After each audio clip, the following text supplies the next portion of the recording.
everyone, I'm Danny with Ignite Visibility, and I have your digital marketing news recap for this week. From TikTok's massive surge as a search engine to some surprising new data on how GPT is actually sourcing its shopping results, there's a lot to cover, so let's dive right in. First up, let's talk about TikTok. We've been saying for a while now that TikTok is more than just a dance trend, and a new study from Adobe has just backed that up in a big way. A new 2026 data from Adobe reveals that nearly 1 in 2 consumers, or 49%, now use TikTok to find information. But what's really interesting is how this is actually hitting across every age group, not just the kids.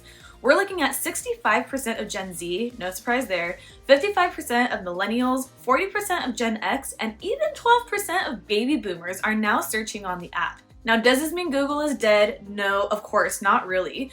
But the loyalty is shifting. 1 in 10 respondents now say that they rely on TikTok more than Google.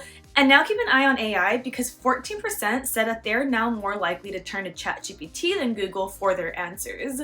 The takeaway for brands, business owners are already pivoting. 38% are using TikTok influencers specifically for sales and promotions, and another 38% are planning to hike up their investment in TikTok affiliate marketing over the next year. If you aren't treating TikTok like a search engine, you're essentially invisible to half the market. Speaking of search alternatives, let's look at ChatGPT. A massive new study of over 43,000 products has finally pulled back the curtain on where ChatGPT gets the items for its product carousels.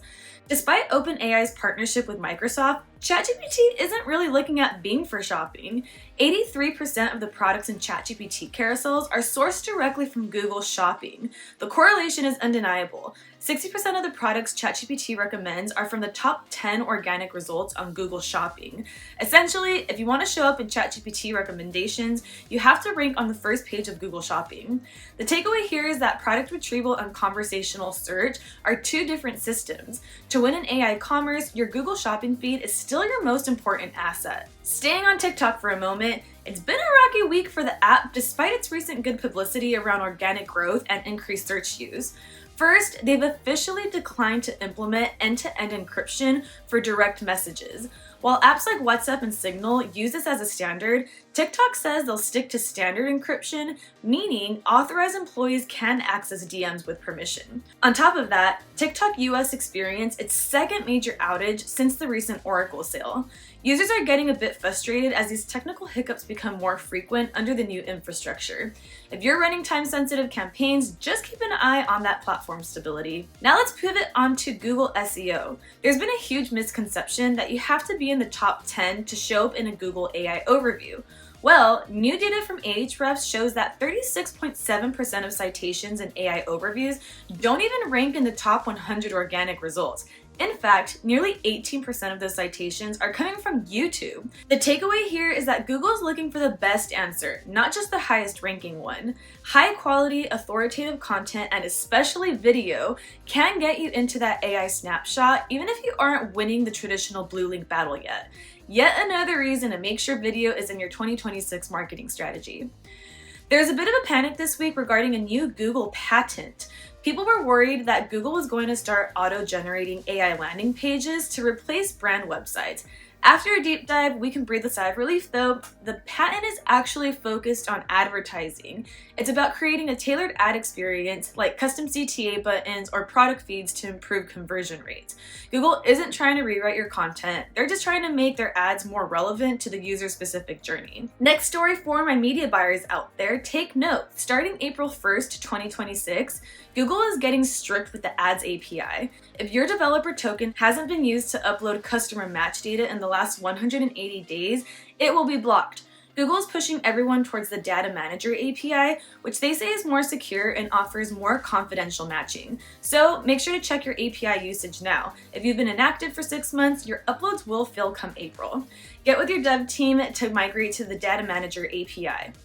Switching gears to website health, if you're on WordPress, stop what you're doing and check your plugins. 3 major vulnerabilities were announced this week. First up, user registration and membership plugin. This is installed on over 60,000 websites, and this is a 9.8 out of 10 vulnerability, allowing attackers to create administrative level accounts and take over entire websites.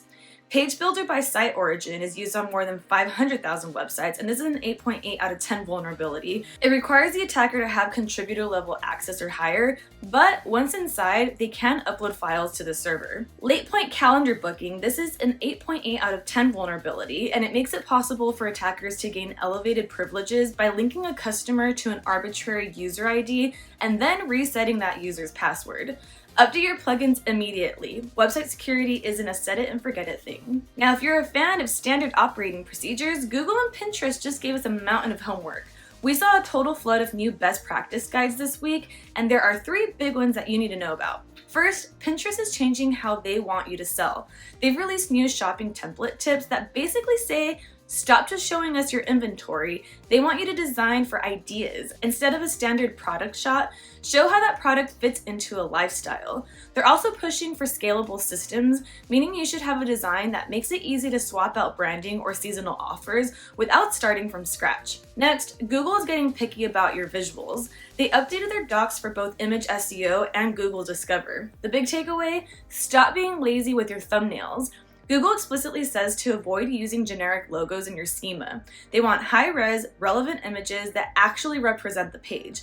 And a pro tip for Discover, if you're cropping a vertical photo into a 16:9 landscape, make sure the important stuff stays in the frame. Google's AI tries to crop it for you, but it's much better if you control that yourself in your metadata. And finally, the Universal Commerce Protocol, or UCP, is officially here. Google just dropped a formal help page for this, and it's a big deal for e-commerce. This is the tech that powers those native buy buttons right on Google's search results. It basically turns Google into the storefront while you remain the seller of record. Now that there's an official documentation, it's clear that it isn't an experiment anymore. It's a core part of Google's plan to own the transaction. Finally, Google dropped a back to basics document on crawling. The biggest takeaway? Frequent crawling is a good thing. If Googlebot is hitting your site constantly, it means your content is fresh, relevant, and in high demand. It's a great sign for your SEO health. If your crawl rate is low, on the other hand, it might be time to look at your site speed or content update frequency. That's it for your news this week. Pretty standard news in my book. Drop in the comments if anything shocked you or if you have any questions, and we will catch you next week.